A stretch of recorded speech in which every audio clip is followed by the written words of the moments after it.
The appalling thing is not the tumult, but the design. Through all the fire and smoke, we perceive the evidence of calculating organization. The managers remain studiously concealed and masked, but there is no doubt about their presence from the first. These words were written in the mid-1800s by the British historian Lord Acton about the French Revolution, an eruption of organized barbarism that slaughtered millions.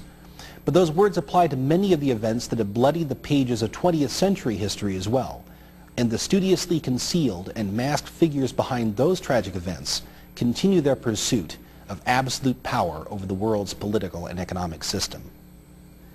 The influence of those concealed figures can be felt in many of the most important developments of our time, such as the outbreak of 2 world wars, the emergence of communism as a global threat, the creation of the League of Nations and then the United Nations, America's military travails in Korea and Vietnam, the creation of a strategic partnership between the United States and ex-communist nations, and the accelerating drive to create a new world order through the United Nations.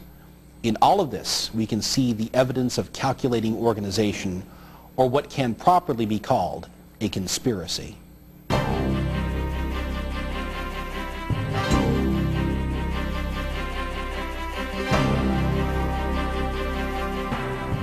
According to some politicians and commentators, people who believe that many significant developments are the product of premeditated conspiracy are themselves a menace to civilized society.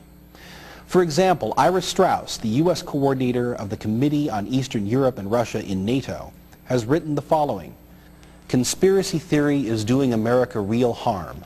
Long incubating underground, it has grown into the greatest enslaver of minds since communism. It irrationalizes thinking on every issue.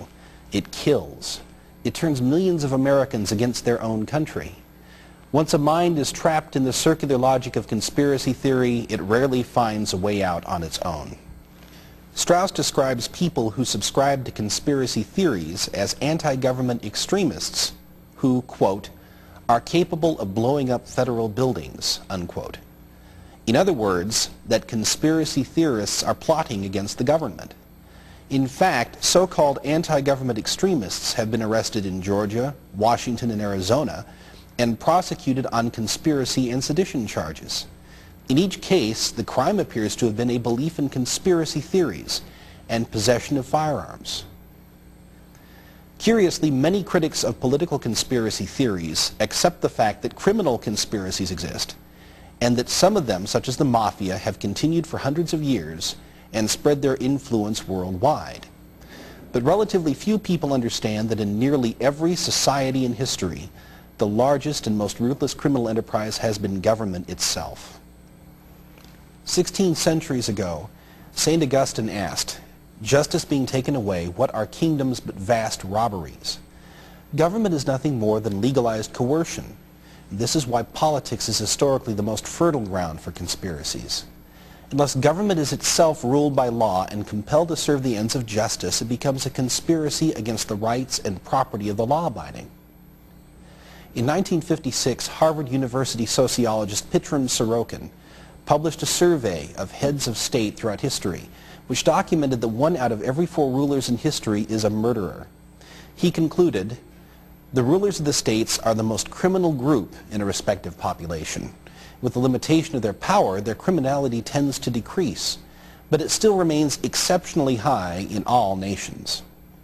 Perhaps the best example of the criminal seizure of a government by a tiny cadre of conspirators is provided by Vladimir Lenin's tiny Bolshevik movement, which gained control of a nation spanning 11 time zones and created an international network of subversion, terror, and crime that dominated more than 1/3 of the globe.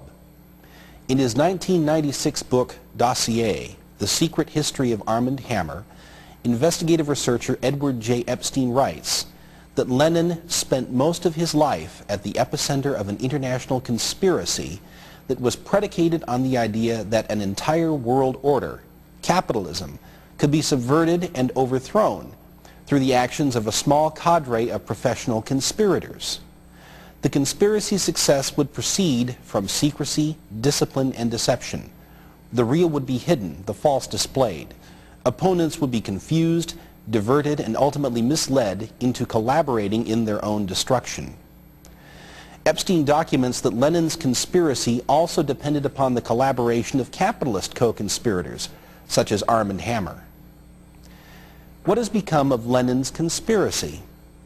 Although the Communist Party of the Soviet Union no longer has a constitutional monopoly on power in Russia, the nomenklatura, that is, the party elite, retains its power. Russian investigative writer Yevgenia Albats points out that in 1990, the Soviet Communist Party created an invisible party economy in the form of cartels protected by the renamed KGB. The KGB, which is now referred to as the Federal Security Service, or FSB, also retains its power. A December 1996 Toronto Globe and Mail dispatch from Russia reported, over the past 2 years, the Russian secret police has regained most of the powers and functions of the KGB and resumed its old habits of arbitrary persecution and detention. In short, the criminal elite that seized power in Russia in 1917 retains control of that unfortunate country, and it still makes use of capitalist co-conspirators. We have seen how Arm & Hammer conspired with Lenin.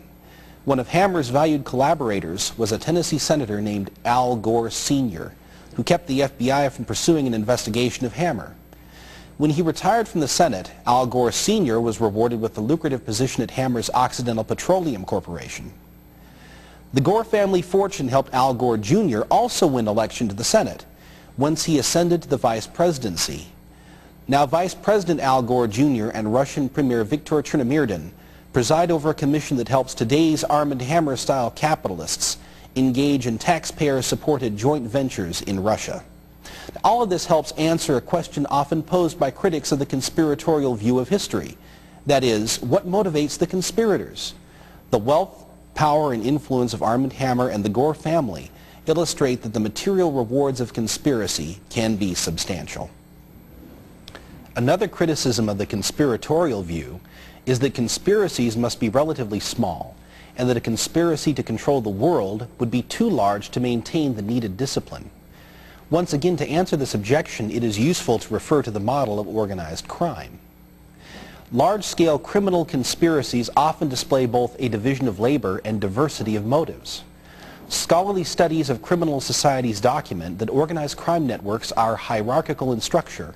For instance, a drug cartel employs drug producers, refiners, smugglers, wholesalers, and street-level pushers. It will also employ armed foot soldiers to defend the cartel's territories, agents to bribe law enforcement officers, infiltrators within police departments, and financial specialists who will launder drug proceeds. Decisions governing the cartel are handed down through a chain of command, which ultimately answers to a small criminal elite at the top of the pyramid. Furthermore, not everybody employed by the cartel participates for the same reasons. For instance, the peasant farmers in Colombia who grow the coca leaves that are refined into cocaine do not necessarily share the motivations of the leaders of the Cali and Medellin cartels. Yet the peasant farmers who earn a subsistence living by cultivating coca leaves can be considered part of the cartel's criminal conspiracy. The same is true of those who enlist as bodyguards or foot soldiers, or who provide financial services for the cartel. To extend the parallel a bit further, we may refer to the late Claire Sterling's book Thieves' World, which documents the creation of a Pax Mafiosa, a worldwide consolidation of organized crime groups from Russia, China, Japan, Italy, South America, and the Middle East, leading to what she refers to as a New World criminal order. If criminal elites in the world's underground can cooperate for their mutual enrichment, why can't criminal elites in the political realm do the same thing? Bearing all of this in mind, let's return to the political world and consider briefly the example of the communist elite that rules mainland China, which, like Lenin's party in Russia, came to power through conspiratorial means. The contemporary Chinese Communist Party consists of 53 million people, and it exercises control over the People's Liberation Army, the People's Armed Police, the Public Security Bureau, the controlled press, and the other means of regimenting the lives of 1.2 billion people. The Chinese Communist Party itself is governed by a party congress of a few hundred officials. That congress, in turn, is presided over by a 28-member Politburo. But the Politburo itself cannot act without the authorization of its 6